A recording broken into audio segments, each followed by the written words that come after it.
পশ্চিম আগরতলা থানা এলাকা থেকে চুরি যাওয়া বাইক সহ দুই কুখ্যাত চোরকে পাকড়াও করল পুলিশ। গোপন খবরের ভিত্তিতে অভিযান চালিয়ে পশ্চিম থানার পুলিশ চুরি যাওয়া বাইক সহ দুই চোরকে গ্রেপ্তার করল।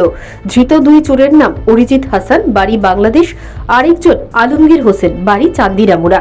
পুলিশ জানিয়েছে গত এক মাস আগে বাইকটি চুরি হয়েছিল। পুলিশ গোপন সূত্রকে কাজে লাগিয়ে জয়পুর থেকে বাইক সহ এই চক্রের দুই পান্ডাকে গ্রেপ্তার করতে সক্ষম হয়েছে। পুলিশ ধৃত দুই চোরের বিরুদ্ধে মামলা নিয়ে ঘটনার তদন্ত করছে।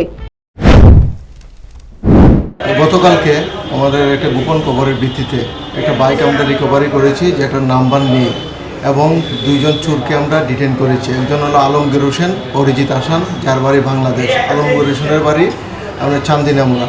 তাদেরকে ডিটেন করার পর জিজ্ঞাসাবাদে তারা বলেছে যে বাইকটি সে চুরি করে নিয়ে গেছে। এর আগেও কয়েকটা বাইক চুরির ইনসিডেন্টে আলমগীর হোসেন ইনভলভমেন্ট আছে। এখন আমরা একটা স্পেসিফিক কেস এই বিষয়ে নিয়েছি 73/2024 under section 382D of IPC। আজকে তাদেরকে পুলিশ রিমান্ড চেয়ে আমরা আদালতে প্রেরণ করব। বাইকটা কোথায় থেকে রিকভারি করা হয়েছে? বা বাইকটা জয়পুর থেকে রিকভারি হয়েছে। কতদিন আগে বাইকটা চুরি হয়েছিল এটা কোনো খবর আছে? বাইকটা মাসখানেক আগে চুরি হয়েছিল। বাইকের মালিককে কি পাওয়া যাচ্ছে? না, বাইকের মালিককে এখন আমরা ট্রেস করতে পারিনি। কোনো কমপ্লেনও হয়নি এই বাইক সম্বন্ধে? কমপ্লেন হয়েছে। পুলিশের টহলদারি নিয়ে বিভিন্ন মহলে প্রশ্ন উঠছে, আপনি কি বলবেন? মানে এই যে আগরতলা শহরে পুলিশে দেখেন আমাদের বিট পেট্রোলিং প্লাস আমাদের মোবাইল চলছে, কন্টিনিউ আমরা মোবাইল করছি, এবং এই বিষয়ে আমরা প্রত্যেক দিনেই 15 থেকে 20 জন 25 জনের মতো আমরা প্রিভেন্টিভ অ্যারেস্ট করছি, মদ বিরোধী অভিযান করছি, এগুলো আমাদের চলছে।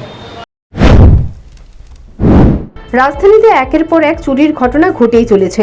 রাতের আধারে তো দূরে থাক, দিনের আলোতেই একের পর এক ঘটছে চুরির ঘটনা। শহরের প্রাণকেন্দ্রে এই ধরনের চুরির ঘটনায় উদ্বিগ্ন শহরবাসী। Bureau report, news prime Tripura.